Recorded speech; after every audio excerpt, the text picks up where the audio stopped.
Hello students, welcome lecture. Students, आज के lecture में हम एक्सरसाइज 6.1 के क्वेश्चन नंबर 2 को डिस्कस करेंगे। सो आइए देखते हैं क्वेश्चन क्या है। And the question is, in figure lines X Y and M N intersect at O if angle P O Y is equal to 90 degree and a is to b equals to 2:3, then find c. तो students, हमारे पास में एक figure given है जिसमें कि x Y straight line है और ऐसे ही एम एन हमारे पास एक और स्ट्रेट लाइन है। ये दोनों लाइंस एक्स वाई और एम एन इंटरसेक्ट कर रही हैं पॉइंट ओ पे, ठीक है। दूसरी बात, हमें दिया हुआ है angle P O Y 90 degree है। तो कौन सा angle? Angle P O Y, ठीक है ना। ये एंगल कितना है? 90 डिग्री। इसके अलावा हमको गिवन है कि ए इज टू बी का रेशो 2:3 है। तो ए क्या है हमारा? देखिए ये एंगल ए है। कौन सा एंगल? पी ओ एम, ठीक है ना। ये एंगल हमारा कितना? एंगल ए है।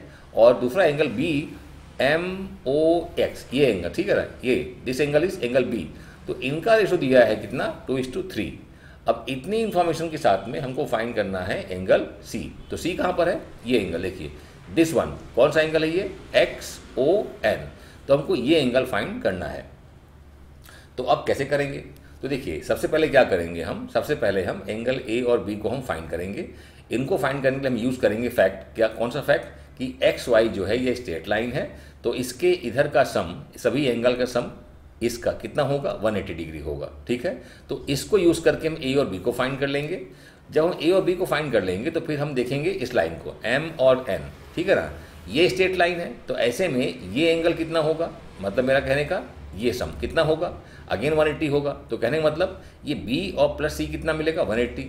तो इसकी हेल्प से हम सी को फाइंड कर लेंगे, ठीक है। चलिए स्टार्ट करते हैं। सबसे पहले हम स्टार्ट कहाँ से करेंगे? हम इसको लेंगे। ए इज टू बी कितना है? 2:3। तो इसको हम पहले यूज़ करेंगे। हम क्या लिखेंगे? Let A equals to 2x and B equals to 3x, ठीक है। तो सबसे पहला पॉइंट क्या हमारा रहेगा? सबसे पहला हमारा पॉइंट रहेगा let the angles a is equal to 2x and b equals to 3x, ठीक है। इसके बाद अब क्या पॉइंट हमारा आएगा? हम इसको बोलेंगे कि एक्स वाई क्या है? स्ट्रेट लाइन है।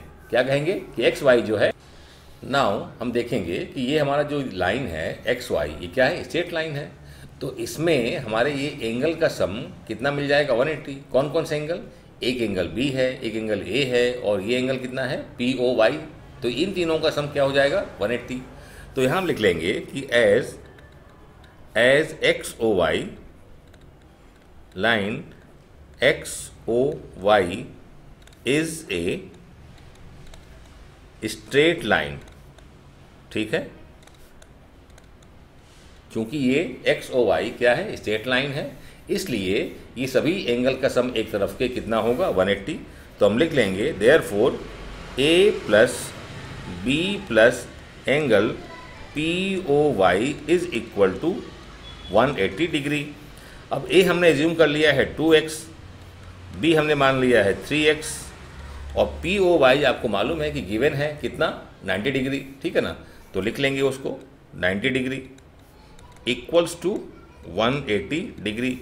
ये हो जाएगा 2 और 3 मिला के 5x। 90 चला जाएगा राइट साइड में, तो 180 डिग्री माइनस 90 डिग्री, ठीक है। तो हमें मिल जाएगा 5x इक्वल्स टू 90 डिग्री। तो x कितना मिल जाएगा? x मिल जाएगा 90/5 and so x is equal to 18, ठीक है। तो हमें मिल गया x। अब क्या करेंगे? जब x मिल गया है तो हम फाइंड कर लेंगे a और b, ठीक है। तो देयरफॉर a हमारा हो जाएगा, कितना दिया है? 2x। तो 2 × 18 ये हो जाएगा 36 डिग्री। और b हमको मिल जाएगा, ये b हमारा है 3x, तो b हमको मिल जाएगा 3 × 18, तो ये मिल जाएगा 54 डिग्री, ठीक है। तो हमारे पास में a और b का वैल्यू मिल गया है, तो इसको लिख लेते हैं। हमारे पास में a हो गया है 36 डिग्री और a हमारे पास में, चलिए यहाँ नहीं लिखते हैं, यहाँ लिख लेते हैं a is equal to 36 degree और b हमारे पास में 54 डिग्री, ठीक है। चलिए अब देखेंगे हम लाइन एम एन, ठीक है। ये क्या है? स्ट्रेट लाइन है। तो इधर भी, इधर का सभी एंगल का सम कितना होगा? 180। मतलब b प्लस सी कितना हो जाएगा? 180। ठीक है। तो इसको यूज़ करेंगे यहाँ पर, हम इसको यूज़ करके हम सी फाइंड कर लेंगे। तो सबसे पहले यहाँ लिखेंगे कि as MON is a straight line, ठीक है। MON is a straight line, therefore B plus C is equal to 180 degree. B कितना है? B हमारे पास 54 है, हमने ऑलरेडी इसको फाइंड कर लिया है। हमको C नहीं मालूम है, C हमको फाइंड करना है। तो C के लिए 180 से हम कर देंगे सब्ट्रैक्ट 54 को, ठीक है। तो ये हमको कितना मिल जाएगा? C का हमको वैल्यू मिल जाएगा, देखिए 10 से 4 जाएगा तो 6 आएगा, 7 से 5 जाएगा तो यहाँ 2 आएगा, ये हमको मिल गया 126 डिग्री। सो हमने C को फाइंड कर लिया, हमको यही फाइंड करना था, ठीक है। तो आई होप स्टूडेंट्स कि आपको क्वेश्चन समझ में आ गया है। क्वेश्चन इजी है, डिफिकल्ट बिल्कुल नहीं है, ठीक है। जस्ट सिंपल कॉन्सेप्ट है कि लाइन के किसी पॉइंट पे कौन सा फैक्ट है कि अगर हमारे पास कोई लाइन है, जैसे कोई लाइन है, तो इस पॉइंट के इधर अगर हम एंगल लेंगे तो क्या होगा? ये 180 होगा, ठीक है। इसी को हमने यहाँ पे यूज़ किया है और हमने एंगल C फाइंड कर लिया है, ठीक है। सो आई होप कि आपको समझ में आ गया होगा। So please note it down.